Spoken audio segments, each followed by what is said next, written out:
I am very happy to be speaking to the group this evening as a fellow Jamaican and a graduate of Nova Southeastern University in Florida. And I believe you all had the pleasure of hearing from our professor yesterday, Dr. Jean Kim. He has been with the university about 15 years, around the same time as I have been here. And I mainly work with our international students. It is always great to share my experience and, make sure we are in line with the goals of our students at heart. So just to share a little bit about the university, if you've never heard about Nova Southeastern University, we were started in 1964, so we're around 56 years young. We started with our graduate PhD program. And from a humble storefront just on a street in downtown Fort Lauderdale, from there we grew to now the largest private nonprofit university in Florida with 8 regional campuses throughout the US and also in Puerto Rico.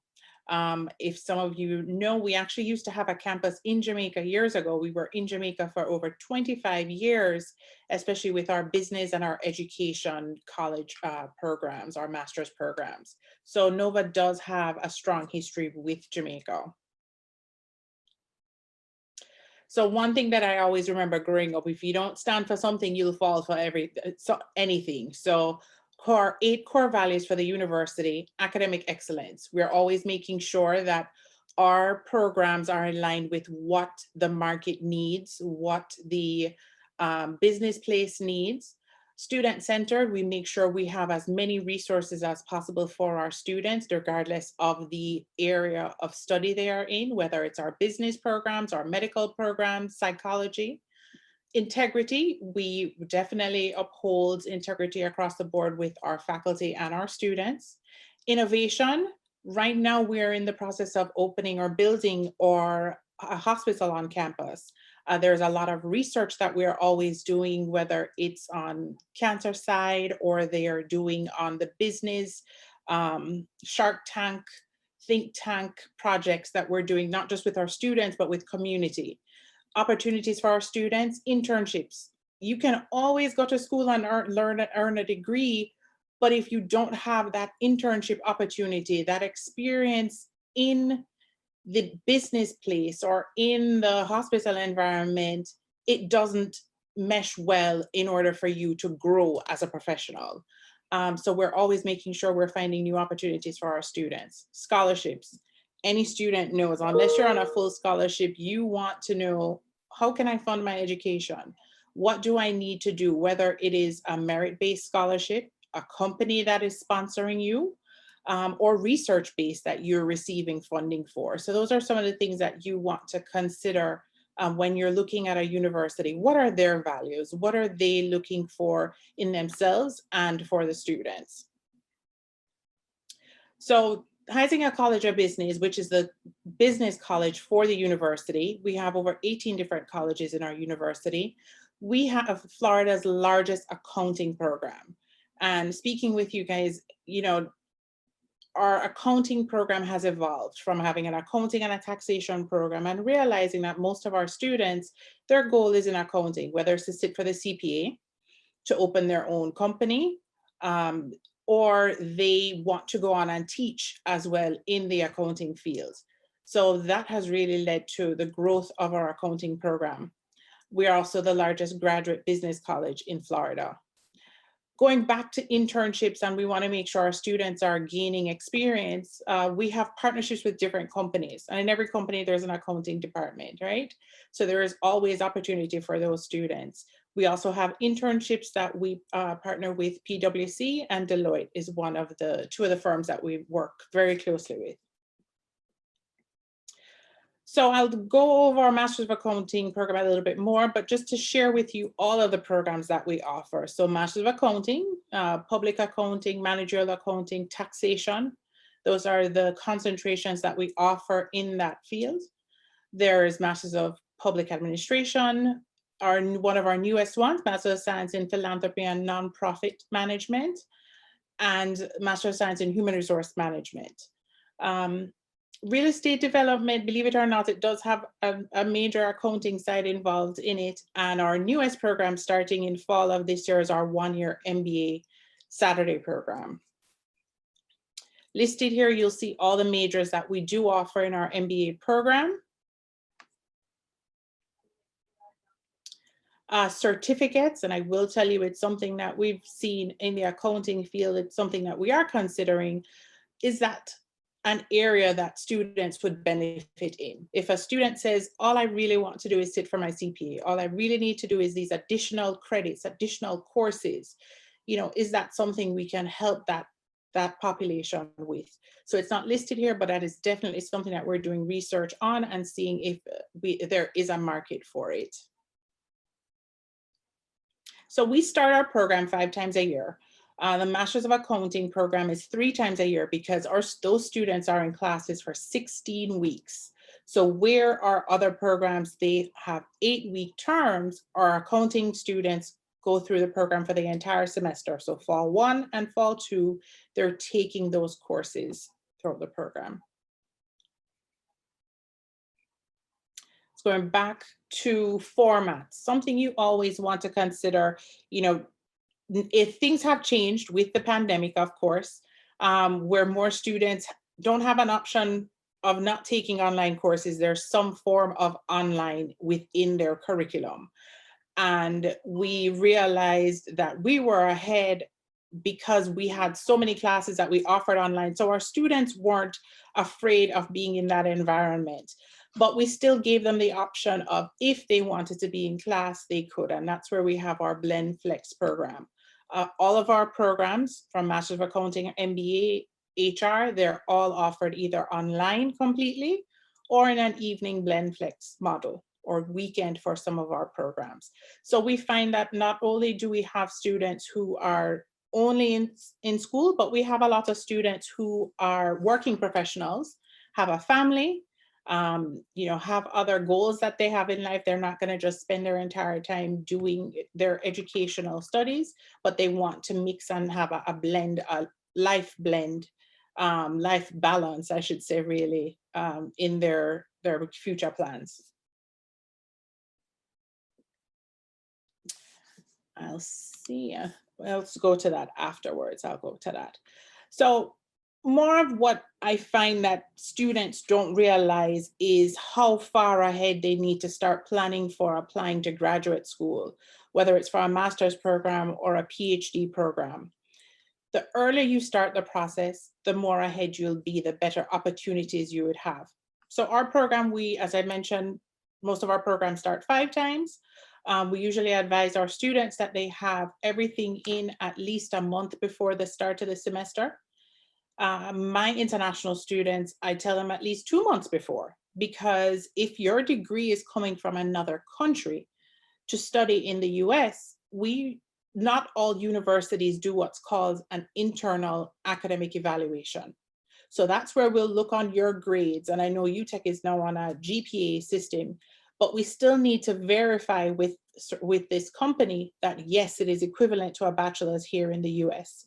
Yes, it is equivalent to a bachelor's degree from a regionally accredited institution, meaning it has held up the standards that majority of our universities here in the US are required to maintain.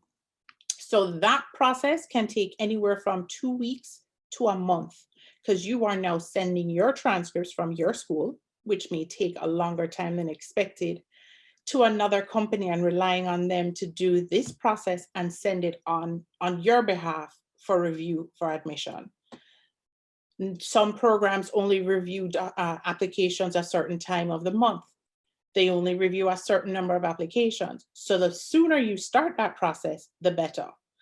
And let me backtrack a little bit on sooner, because sooner we'd feel like, okay, let me do it now. But if your degree hasn't been awarded, we can't evaluate that you've truly met all the requirements. So it's always best to wait until either you're in your last semester or you have your actual diploma in hand or a letter from your university that says you have completed all the requirements and you are successfully ready to graduate in the program. Or admission requirement, we will review transcripts, letters of recommendation, an essay if a student does submit. And once we review all of that, we will then determine if there are additional documents needed, such as a GMAT or GRE score. That is a standardized admissions test, but more for the business side of the educational field. Okay. So our typical cost is around $976, almost $1,000 per credit. And I know you go, oh, $1,000, if you calculate that at, 30 credits for the program, so you're looking about 30,000 minimum for the program. We don't require that up front. We know that a student's not going to have that in their back pocket and say, here's my $30,000. We ask the student to pay as they go. So if you're registering for the 3 classes per semester, you would pay for your 3 classes for that semester and keep going through the program. So typical length of the program is about 1.5 years to 2 to complete if you've taken all your pre-accounting courses. So intro to accounting, cost accounting, advanced accounting, intermediate auditing. If those have already been completed, you're looking at just those 30 credits and about 1.5 years to complete. All the universities have standard fees. I'm sure you all know them. Standard fees from UTech. These are our standard fees that we have. And we now require our students who are here to have health insurance, as that's a very important thing, especially not being at home. It's not as easily accessible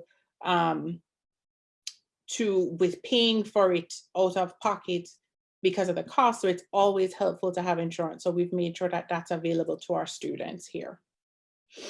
Scholarships and tuition awards. So let's see if it will take me to, I may have to stop sharing for a moment and just pull back my screen. One moment.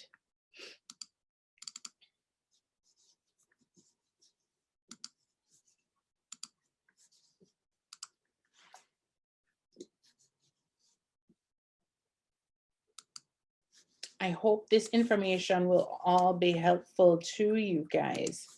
Let's bring that up one more time. All right, so scholarships and tuition awards. When searching for scholarships, merit awards based on your GPA is primarily what most students will look for. Keep in mind that you have research scholarships, you have business-based scholarships, so there could be a company that's sponsoring you to pursue your master's degree or your doctoral degree. There are companies that offer tuition reimbursement if you're working for them. And for us, there's another thing, some students who, even if they're not working for the government in the US, we've extended it to students that work for the government in other countries and will offer a special rate to them. So make sure you do all your research, ask the questions, what options are available to me? We offer, it's the main one we offer, so that's the government. We offer our graduate business student tuition award. So students who have a 3.5 GPA or higher can receive about 20% off their tuition. And that can be very helpful as you go through the program and take your time paying for the program. You have the option of doing it fully online from home, or if you're here in the US, you can do that as well and just pay as you go. Okay. There are a few things this was the main thing I wanted to end on with the scholarships, but I also wanted to share with you things that you should remember when you are looking for what university to go on to. Are they accredited? What's their accreditation body?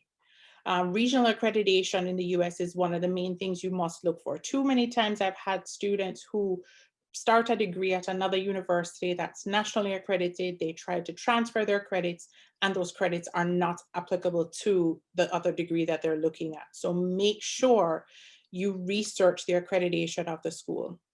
What's your budget?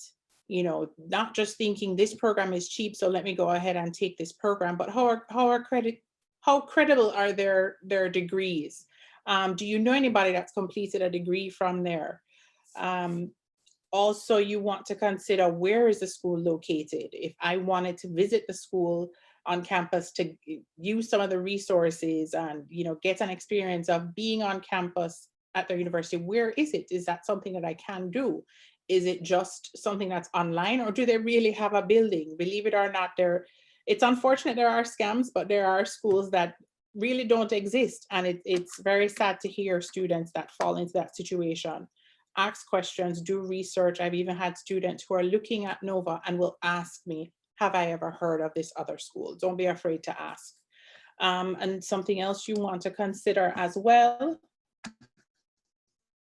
when you are looking at a program, is what opportunities will this program give me?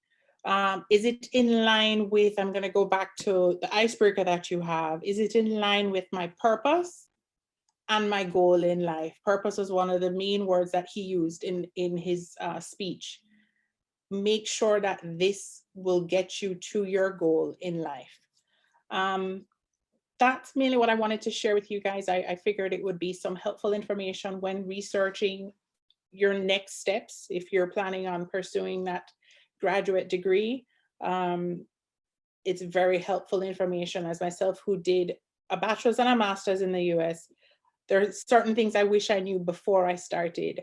But luckily, working in the fields while I did my degree, I finally finished and accomplished my goals there. So I thank you for the opportunity of speaking with everyone this evening.